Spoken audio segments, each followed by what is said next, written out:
নমস্কার। এখন আমরা এই ভিডিওটি দেখার সাথে সাথে আলোচনা করব প্রচুর ঔষধি গুণ সম্পন্ন করলা চাষ অল্প জায়গার মধ্যে কিভাবে করব। প্রথমে মাটি কিছুটা কেটে সরিয়ে দিলাম। তারপর দেখুন যেটা দেওয়া হচ্ছে, এটা হচ্ছে জৈব সার।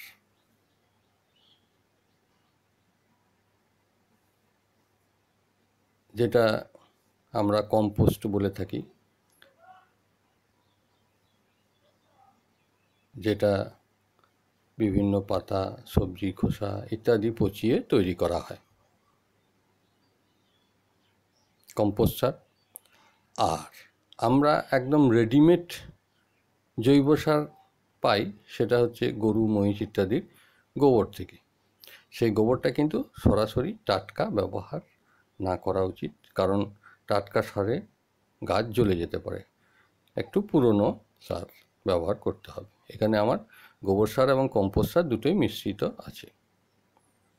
কীভাবে মাটিতে মেশাচ্ছি দেখুন, এইভাবে অল্প জায়গার মধ্যে মাটিতে মিশিয়ে দেবেন। এমনকি বালতির মধ্যে এইরকম মাটি তৈরি করে দিয়েও করলা চাষ করা যায়। গোটা ভিডিওটা নজরে রাখুন, আপনারা বুঝতে পারবেন কত ইজি এবং অল্প জায়গায় এবং ভালো ফলন দেয়। আমি কিন্তু জৈব সার ব্যবহার করেই এই চাষটা করছি, এবং বেশিরভাগ ক্ষেত্রেই আমি জৈব সার, রাসায়নিক সার খুব প্রয়োজন ছাড়া আমি ব্যবহার করি না। এখন দেখুন এই জৈব সারগুলি খুব ভালোভাবে মিশিয়ে দেওয়া হয়েছে মাটির সঙ্গে। হ্যাঁ, এখন দেখছেন এগুলি করলা বীজ। এই বীজগুলি জলের মধ্যে 24 ঘন্টা ভিজিয়ে রাখুন, কারণ এর খোসাটা খুব শক্ত। তাতেও সব বীজ হয়তো বেরোয় না, যার জন্য আমি অনেকগুলি বীজ রোপণ করব, পুঁতব।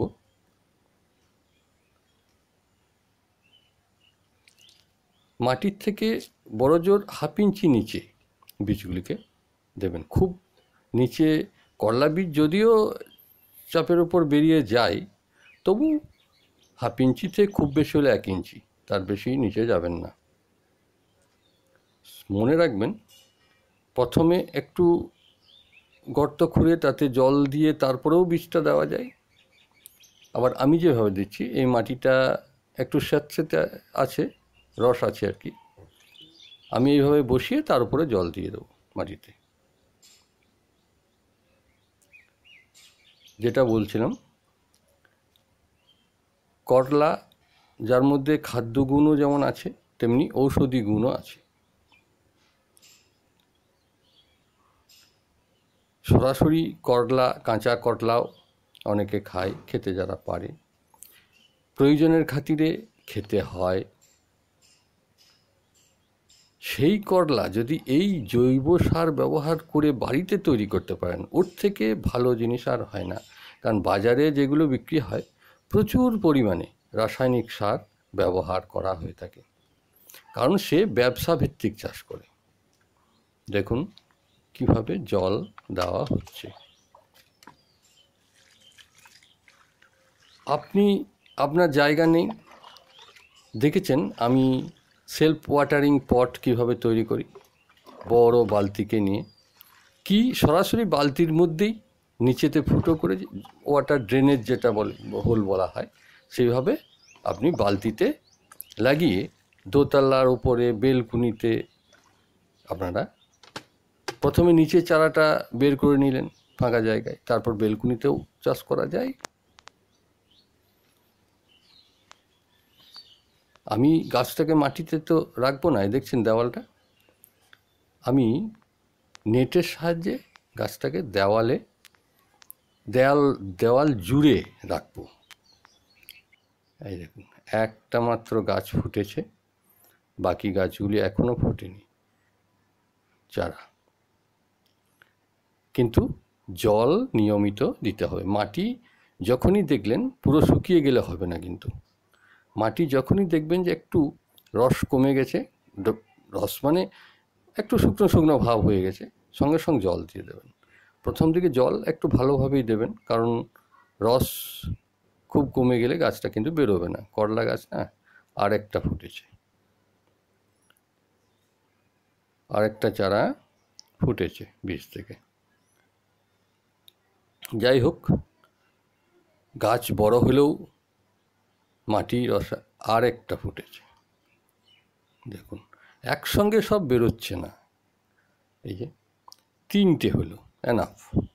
আমার 2টো গাছ থাকলেও প্রচুর, কারণ একটা গাছ থেকে প্রচুর শাখা প্রশাখা বেরোবে। প্রথমকার গাছটা দেখুন, স্প্রিং বেরোতে শুরু করেছে, সাপোর্ট যেটা ওরা ধরে এগোই, এই যে দেখুন দেখানো হচ্ছে। এবার ওকে সাপোর্ট দিতে হবে, কারণ সাপোর্ট না দিলে নিচেতেই ঘুরে বেড়াবে এবং জায়গাটা জোড়া হয়ে যাবে আমার অনেক। আমি দেওয়ালে ওঠানোর জন্য কি করব, এটা একটা গোঁজ গাদায় আছে আগের থেকে,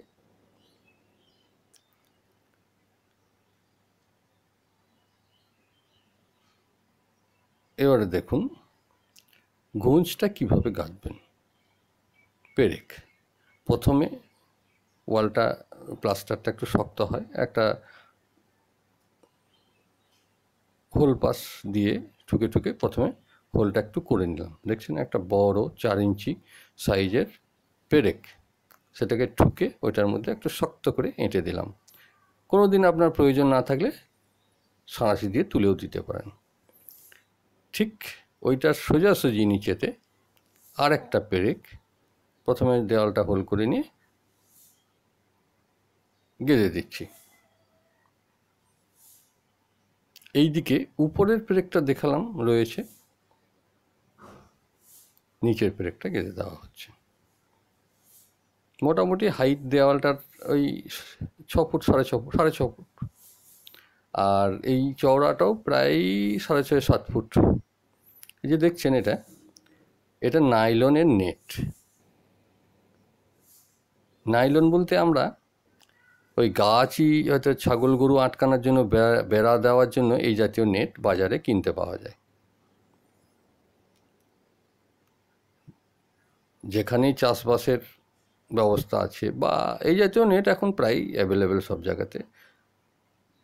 না হলে যে কোনো ধরনের নেট কিনে আপনি ব্যবহার করতে পারেন, নাইলনের হলেই ভালো হয়। কিভাবে লাগাবো, দেওয়ালে ঝোলাবো, দেখছেন একটা তার আমি ব্যবহার করছি টান টান করে রাখার জন্য। এই নেটটাকে তারের মধ্যে প্রত্যেকটা ফাঁদে ফাঁদে পরিয়ে ঝুলিয়ে নেব প্রথমে। যাই হোক, আপনি ইচ্ছা করলে মাছ ধরার জন্য যে জাতীয় নেট ব্যবহার করা হয়, অনেকের কাছে পুরনো নেট ছেঁড়া ছেঁড়া সংগ্রহ করতে যদি পাওয়া যায়, সংগ্রহ করে সেটা ব্যবহার করতে পারেন। যাই হোক,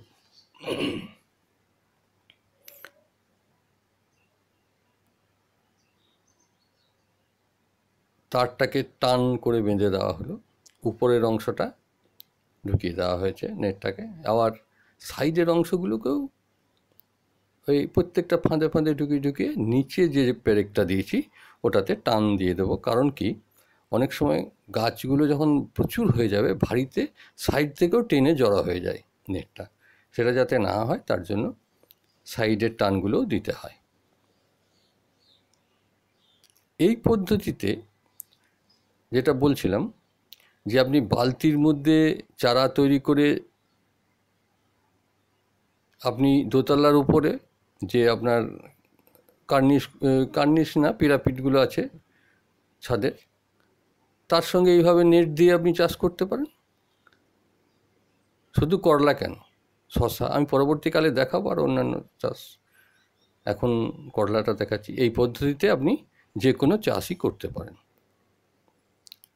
আপনার ছাদের উপরে করবেন, বালতিতে চাষ করুন, নিচেতে করবেন, দেওয়ালের গায়ে অল্প জায়গা আছে কোনো রকমে, সেই জায়গাতে মাটিয়ে যেভাবে খুঁড়ে অর্গানিক ফার্টিলাইজার ব্যবহার করে যদি দেখেন সেখানে রোদ ভালো নেই, হয়তো চারাটা সেখানে মানুষ করা মানে তৈরি করা কষ্ট হবে, তাহলে অন্য জায়গায় চারাটা করে নিয়ে ছোট পটের মধ্যে সেই মাটির সমেত, পটের মাটির সমেত যেখানে অল্প জায়গা সেখানে বসিয়ে দেন, তারপরে এইভাবে নেট লাগিয়ে উঠিয়ে দেবেন। দেখুন কিভাবে আমি ওঠাচ্ছি মানে একবার প্রথমে ওটাকে রাস্তা দেখিয়ে দেওয়া, ব্যাস ও নিজেই রাস্তা করে নেবে, পরবর্তীকালে একটু মেনটেন্স করা।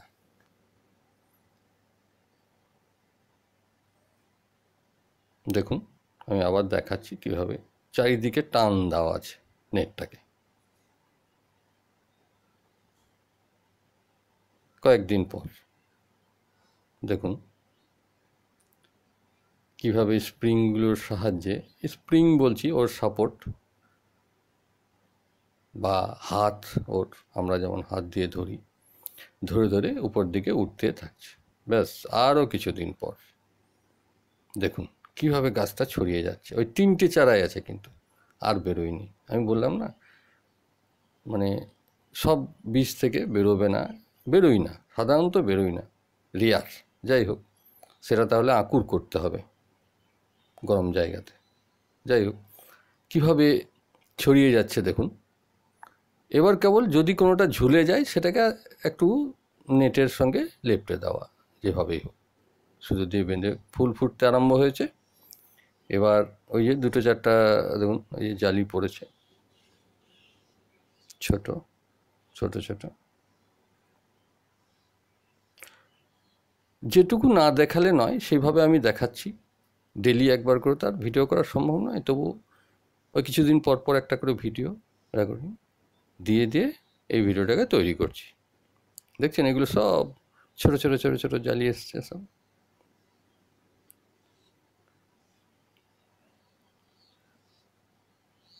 এটা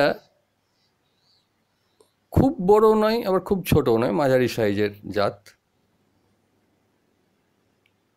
এবার দেখুন প্রচুর ওই করলাগুলো সব বড় হয়েছে, আরও প্রচুর জালি এসছে, প্রচুর ধরেছে, প্রচুর। দেখছেন মাঝারি সাইজ, খুব বড় নয় খুব ছোটও নয় আবার খুব ছোটও নয়। ফুলও রয়েছে, ছোট ছোট জালিও রয়েছে প্রচুর।